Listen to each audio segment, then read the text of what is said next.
People are driving when they're emotionally charged, angry, mad, they hate their job, hate their family, hate their relationship, they're about to lose their job. So you might accidentally cut off someone and then they're triggered. They're flashing lights at you, they're trying to run you off the road. My advice, you ignore them, get away from them. Don't lead them to your house. They will follow you to your house, so don't lead someone near where you live. Always check your mirrors. The most dangerous time to drive is 2 to 5 p.m. We have a lot of young drivers out. Most people are getting off work. They're tired. They got to go to the drugstore. They got to go get toilet tissue, go get chicken, get dinner. People are very tired and exhausted. So you're going to hit a lot of drivers who are very irritable. You're going to have other drivers who don't have a lot of experience.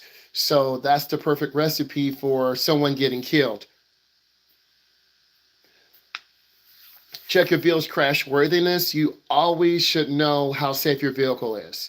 Most cars in the United States, they go through a rating system, 3-star, 4-star. You should all be able to find that out. What is the crash worthiness of your vehicle?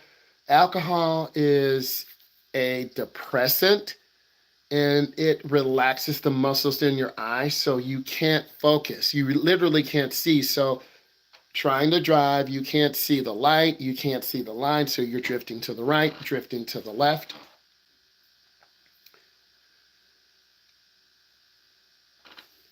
Being on the phone, texting is a mental distraction. You're listening, your brain is trying to process the information, and then your brain is going to tell your vocal cords what to say. And by that time, you traveled 2 football fields.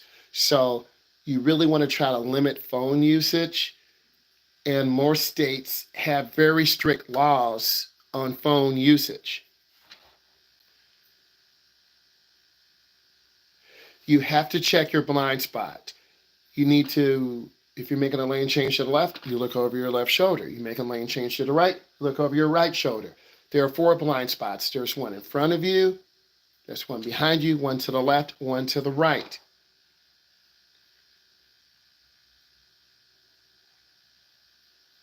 The crumple zones are there to protect you. You still can get injured. You still can hurt your neck. You still can have a concussion. Pray that you have on your seatbelt because that'll keep you from being thrown to the car. Drug recognition experts, their police officers and their law enforcement units, what happens? They seize cars. If you're out racing, you get caught, they're going to take your car, they're going to impound it. Drug searches, they have millions and millions of dollars. You're not going to get it back. Sorry, your constitutional rights have been violated. So they train their officers in the next generation violators who are going to be driving.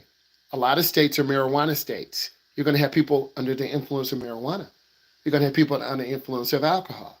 So if someone gets pulled over, they're specially trained to look in their pupils, and your pupils are dilated. They're going to flash a light in your pupil, and if your pupil doesn't move, there's something going on.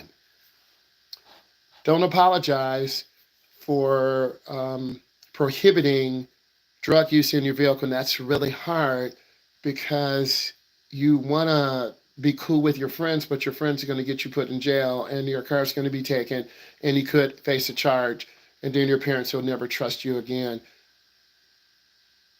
The most crashes happen during the day, checking your phone, distracted. Most states have restricted licenses because we've learned through research you need more parental involvement. Your mom and dad need to drive with you more. We're reducing the number of teen deaths, but May is one of the biggest times when teens will die. I'm going to share some information with you.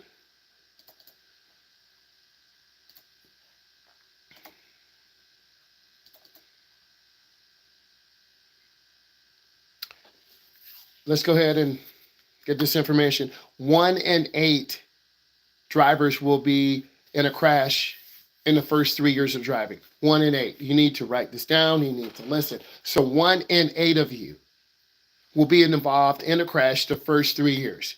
It happened to my daughter. She wasn't driving.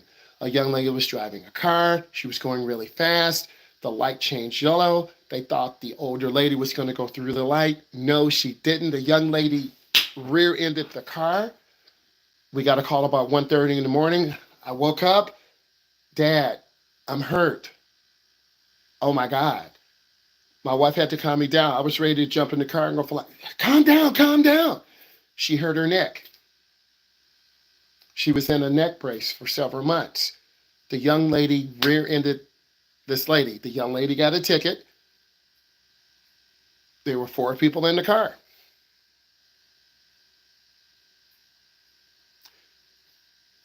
36 young drivers in the Midwest, states in the Midwest, will be involved in a fatal car crash.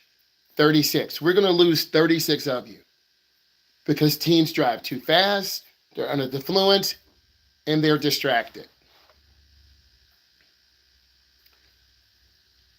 For every 2 miles driven, the average driver makes 200 observations, 40 decisions, and 1 mistake. Again, for every 2 miles driven, the average driver makes 200 observations. You're looking far, you're looking near, you checked your mirror, you making sure your blinkers on, you making sure you're in drive, you turn on the heat, you turn it off, you readjust your mirror. 40 decisions and 1 mistake. For every 500 miles, one of those decisions leads to a near collision.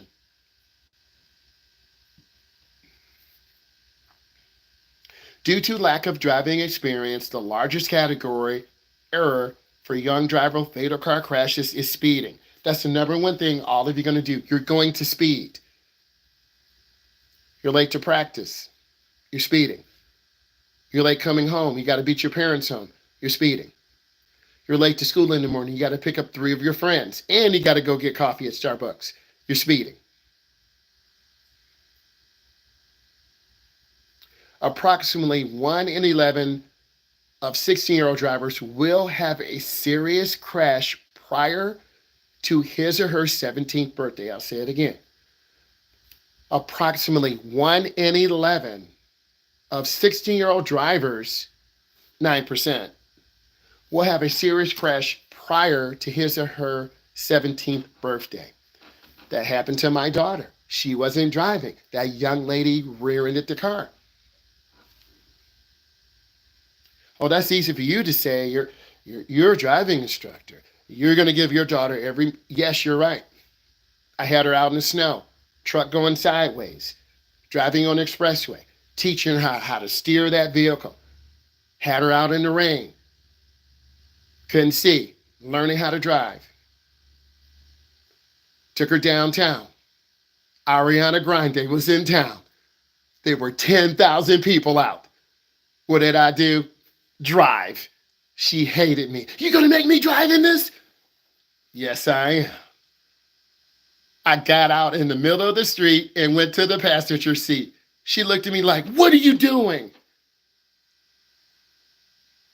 Yeah.